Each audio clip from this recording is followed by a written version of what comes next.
Imagine standing before a magnificent edifice, resplendent and iridescent with light. This grand hall, christened Elysium, pledges every conceivable earthly delight, an unending bounty of culinary masterpieces, libations of the finest vintage, the zenith of carnal stimulation, and an unceasing torrent of euphoria. As you propel open its imposing gilded portals, an intoxicating perfume envelops you, accelerating your pulse, causing every fiber of your being to quiver with anticipation. Is this not the very apotheosis of your deepest yearning? To transcend all vestiges of pain, to be utterly subsumed by an unadulterated ecstasy? Yet, once truly ensconced within its confines, what revelations await you? The initial surge of elation progressively wanes, ceding its place to a subtle, pervasive hollowness. Having partaken of every exotic delicacy, your palate grows numb. Having imbibed every exquisite vintage, your throat registers no further sweetness. Though immersed in the clamor of mirth, your soul echoes with a profound resonance, not of joy, but of an inescapable solitude. Day after relentless day, you pursue novel excitations, ever higher crescendos, more potent sensory assaults. Yet each ephemeral summit merely precipitates a plummet into a more profound abyss. This existence mirrors an incessant, famished game. You consume ceaselessly, yet remain perpetually unsated. Is this truly a celestial paradise, or merely an intricately contrived snare? Have you ever paused to ponder why those who seemingly possess all, who effortlessly attain every conceivable pleasure, frequently descend into more profound quagmires or even ruination? Why do we so assiduously strive to evade discomfort and relentlessly chase gratification, only to discover, in the final reckoning, that this very pursuit propels us towards an even greater anguish? Could it be that felicity itself constitutes a clandestine passage leading to misfortune? This proposition appears utterly preposterous, an egregious subversion of conventional wisdom. We are indoctrinated to seek happiness, and happiness is often conflated with the mere accretion of pleasurable sensations. But what if this accretion, rather than illuminating our path, inexorably leads to a more insidious, a more lethal form of desiccation? Have you ever discerned, despite possessing boundless affluence or innumerable achievements, an unfillable chasm persisting within your innermost being? Is that insatiable craving for more an eternal malediction? Do we not frantically pursue and grasp at fleeting sensory fragments, whilst unwittingly sacrificing something infinitely more substantive, more profound? Are we, by our own deliberate hand, not progressively eroding our very vitality with these ostensibly benign pleasures, until we are utterly desiccated? This is not merely an individual quandary. It represents an ancient paradox, deeply ingrained in the very fabric of human nature. You may perceive yourself as seeking liberation, yet unbeknownst to you, you are precipitating into a more profound stratum of captivity. Are you prepared? For we shall now meticulously peel back this opulent veneer to lay bare the insidious menace concealed beneath the veil of happiness, and reveal how it surreptitiously devours your very existence, and indeed your soul. Do you surmise that this is merely a subjective sensation unique to your own psyche? Nay, its scope is far more monumental than you conceive. Its antiquity far predates your conscious apprehension. This transcends a mere individual psychological phenomenon. It is deeply embedded within the recesses of humanity's collective unconscious, meticulously reinforced by socio-cultural constructs, and indeed, indelibly inscribed upon our very biological imperatives. Carl Jung, the eminent psychologist, would posit that our obsessive quest for happiness is to a certain degree a projection of our shadow self. In our evasion of confronting the inherent darkness, vulnerability, and uncertainty residing within, we cast all luminescence and aspiration onto external, readily accessible sensory gratifications. We are not genuinely living. Rather, we are in perpetual flight from the intrinsic tensions and paradoxes that are immanent to existence itself. Arthur Schopenhauer, that profound and somber sage, would starkly reveal that the very essence of life constitutes a tumultuous surge of will, an unceasing and interminable concatenation of desires.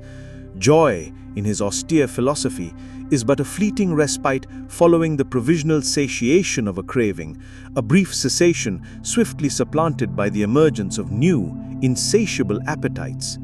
Each crescendo you pursue merely serves as a prelude, a harbinger for the inevitable nadir that follows. You may believe you have attained a distant shore, only to find it is but a transient marker upon the boundless ocean of desire. The current recedes momentarily, only to draw you back into an interminable eddy of new aspirations. Is it not thus that your existence is inexorably propelled by a seemingly positive inertia towards the chasm of nihility? At a more profound stratum lies Friedrich Nietzsche's resounding admonition. When humanity succumbs to the last happiness, when it wallows in a state of universal comfort, its formidable potential for greatness is irretrievably emasculated. Is your pursuit truly the burgeoning vitality and transcendence inherent to existence, or is it merely a facile evasion of discomfort? Our encephalon has been meticulously conditioned to solicit the instantaneous gratification afforded by dopamine. The liberation of this neurotransmitter engenders euphoria, yet concurrently cultivates an escalating dependency. It resembles an elaborately contrived labyrinth where each triumphant escape, the acquisition of pleasure, merely ensnares you within a more profound reliance and a more entrenched neural pathway. You may delude yourself into believing you exercise volitional choice, yet has not your cerebrum been fundamentally held captive by this biological mechanism, transforming you into an insatiably craving, hedonistic captive? Have you observed how our contemporary society, with an unprecedented velocity and pervasive reach, proffers an unending array of instant gratifications? From the ubiquitously accessible entertainment data to the insidious allure of consumerism, we are relentlessly exhorted to acquire, possess, and partake in the freshest euphoria. Is this prevailing culture not insidiously molding us into an aggregate of hollowed-out individuals? Our capacity for profound contemplation, for sustained endeavor, and for deferred gratification is being systematically undermined by this hedonism above all ethos. Your attention becomes increasingly atomized, your patience alarmingly attenuated, and your experiential engagement with life consequently progressively more superficial. This insidious mechanism operates with such stealth that under the guise of happiness, it beguiles you into willingly relinquishing your very sovereignty over self. It persuades you that with sufficient stimulation and an abundance of desirable commodities, you can satisfy the inner void. Yet paradoxically, the more you endeavor to fill it, the more expensive that chasm appears to become. The more relentlessly you pursue, the further you diverge from your authentic self.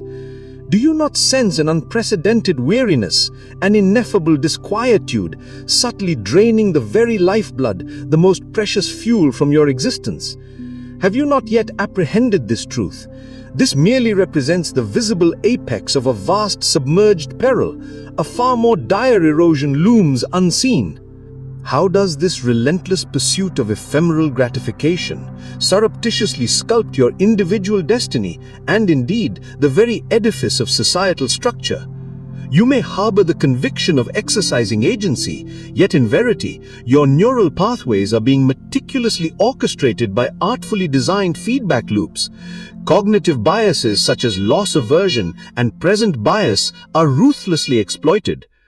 You recoil from the prospect of forsaking any perceived opportunity for joy, finding yourself utterly incapable of tolerating deferred gratification, for your cerebrum has been conditioned to solely apprehend immediate recompense.